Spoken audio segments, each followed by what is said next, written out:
Welcome to the Upstate CFO Council. This organization was founded in 2019 by Robert Bendetti in order to provide a networking and educational forum for senior financial executives to share best practices, to discuss current financial issues, and to learn about current topics related to the performance of their job. Good afternoon, sir. How are you doing? Fantastic, Robert. Thanks for having me today. I hope your week has been good. It has. It's been awesome. I'm excited for the weekend. I got to catch up with my neighbors. Everybody else in my neighborhood is working remote, which really means they're mowing their lawn, they're painting, they're pressure washing, and I'm getting behind. And so that's all I'm gonna do all weekend is working in the yard. Yeah. My son asked me yesterday, Dad, why is that guy cutting his yard on Thursday afternoon? Exactly. Well, Warren Blanchard is a risk management executive with McGruff Insurance. I noticed that on your LinkedIn profile, you specialize in manufacturing, distribution, and technology companies, but you do a little bit of everything. And if I understand correctly, you got your bachelor's in business administration from Presbyterian College. Is that correct? Go Blue Hose. Well, the Blue Hose, as I understand it, are in the FCS Big South Conference. They're the second best football team in that conference. I believe that the Kennesaw State University is also in that football conference. Is that correct, sir? I believe that's right. And if I have the statistics correct, in 2017, the Kennesaw State University beat Presbyterian College 28-0. Is that correct? I didn't think it was even that close. And then in 2018, the Kennesaw State University beat the Presbyterian College by 56-0. Is that correct, sir? I think that's the game I remember. Yeah. And then in a major comeback in 2019, the Kennesaw State University beat Presbyterian College by 55-10. Yeah, so it's getting closer. It is. It is. And something interesting that I found out about Warren, I think that you were a soccer player in college. Is that correct?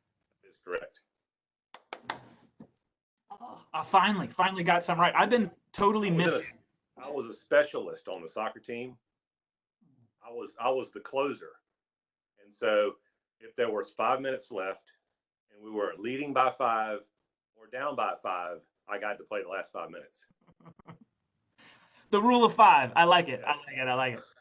Yeah. Well, Warren, question number 1. What is your favorite book and why? Yeah, so I'm sporadic with my reading. I wish I was a little more regular with it, but I kind of read in bunches. I love anything Malcolm Gladwell because he just has such a unique way of looking at the world and seeing it from a different perspective than I do and making me think about things differently. So from an author standpoint, I really like him. But I did read a book about a year ago that I've told a lot of people about called The Happiness Curve. And I do not recall the author, but you could Google it and find it pretty easily. And essentially what this author is speaking to is the fact that almost everybody, as they reach midlife, 45 to 55, there are some emotional and psychological changes that we are going through that cause us to have doubts, ask questions, maybe do some crazy things like buy a Corvette or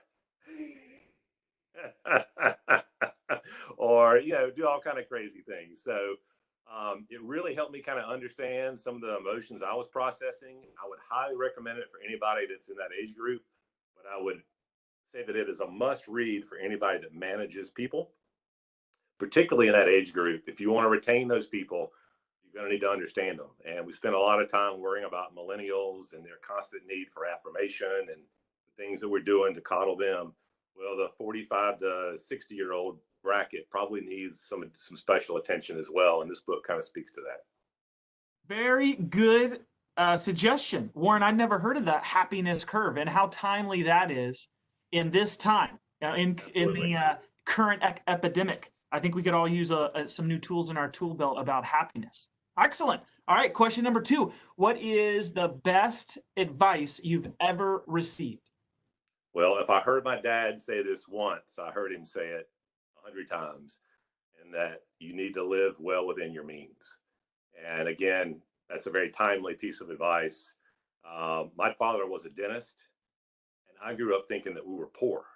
I mean, it was like he saved so much money. And I'm not that extreme, but I do try to be sure that, I'm not living to the edge of my means. And I think from a business standpoint too, as you manage a business, or if you're responsible for the funds of a business, advising ownership and management of what is practical and reasonable, and being sure that when there is a rainy day like we have right now, that the Treasury might be there to support that.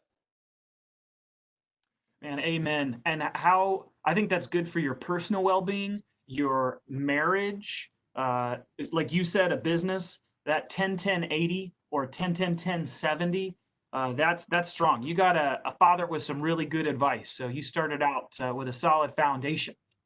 Question number 3, Warren, have you got a new tool that you've recently started using, or a new habit that you've picked up that you have found beneficial? Yeah, so I've been working on this for a while now, and constantly trying to ask better questions. And what I learned after the last recession is that, the finance department, the HR department, all the people that I typically engage with were cut to the bone. So those people now had more job and less help within their department, and less time to spend with me. So I needed to learn how to get from point A to point B quicker, ask better questions so we can understand what their priorities were, identify what problems they had that were important to them, not to me, but to them. And if they had the time and energy and resources to attack those problems, and then if we could help them solve those problems. So I think that's really the thing I've been trying to refine is what are the questions that are going to help me get to that answer in the shortest time possible, so that we're efficient with everybody's time. Amen, brother. Amen. Question number 4. What is the best part of your current job? Well, I laugh at this question because my current job is my only job, and we can touch on that if you want to. But I basically worked for the same people for the last 28 years, and part of my job is understanding what the business does, how it does it, and how it turns that into a dollar. And so I'm constantly asking for the tour. And if you're going to give me the nickel tour, I'm going to try to get a quarter out of that nickel tour. I ask a lot of questions, and I've probably seen over 500 different industrial operations in my career. And it just fascinates me. I'm not an engineer. I don't think that way, but I just like to understand, how things get made, and where the raw materials comes from, who the end customer is, and just all the pieces and parts that make that happen. That's a lot of fun. Yeah, that's smart. That's good. I like that. You got like the heart of a teacher and a learner. I'm a curious guy. And clearly not a job hopper. One job? Oh my How gosh. about that? Yes. Oh my gosh. One Wow. job and one wife. God bless you. That's awesome. That's awesome. My goal, if I can make it till the end of my career and have the same job and never have to manage a single person. That sounds so well. No, I enjoy managing people. Warren, we covered some personal stuff here. What's something maybe we don't know about you that you would like to share? Yeah, I'm kind of surprised you hadn't mentioned this since we kind of touched on this earlier this week in a different conversation. But I am actually a moonlighting CFO for a very small business. And my wife has a Jamboree Play and Music franchise in Greenville, and she knows nothing about accounting and finance and things those like that. So I have been doing her QuickBooks and handling her banking and things like that since she started that business. So it gives me great empathy and understanding for those of you that do that every day. So I might spend 5 or 6 hours a month doing that in total, but my clients tell me that experience with her business is kind of helping me connect better with them. For example, we've all been going through these challenges with the coronavirus stuff, and her business has been closed since April 15th or March 15th, actually. So I've been trying to help her understand how to cut costs, plan for the future, apply for this payroll protection money. Now that we've got it, how do we deploy it without getting in trouble? All those problems that every finance person has been having for the last couple of months. So that whole experience really has been invaluable with my own job of trying to relate and connect with people that have similar challenges. But it's been fun. Working with your spouse is interesting, but we've made it work. We have very complementary skill sets. Wow, that's a test of the marriage. You guys have a strong bond to have stayed together. Well done. And wow, question number 6. It happened so fast. What is something that I didn't ask that I should have asked? And what's your answer to that? Well, the question that I've been asking everybody for the last 6 to 8 weeks is, how are you handling this? How are you adapting to this? What's your business doing to handle all this adversity? And I've just been really impressed with not just McGriff, but how the entire insurance industry has responded. There was some criticism early on about business interruption coverage not being applicable and all that. But if you really look at it, the insurance industry itself has done a lot of things to really be proactive to try to help our clients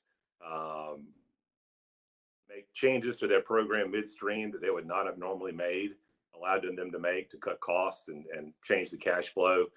Insurance companies have basically extended payment terms so that if you're late on your payment, they're not going to just send you that nasty gram and cancel your policy.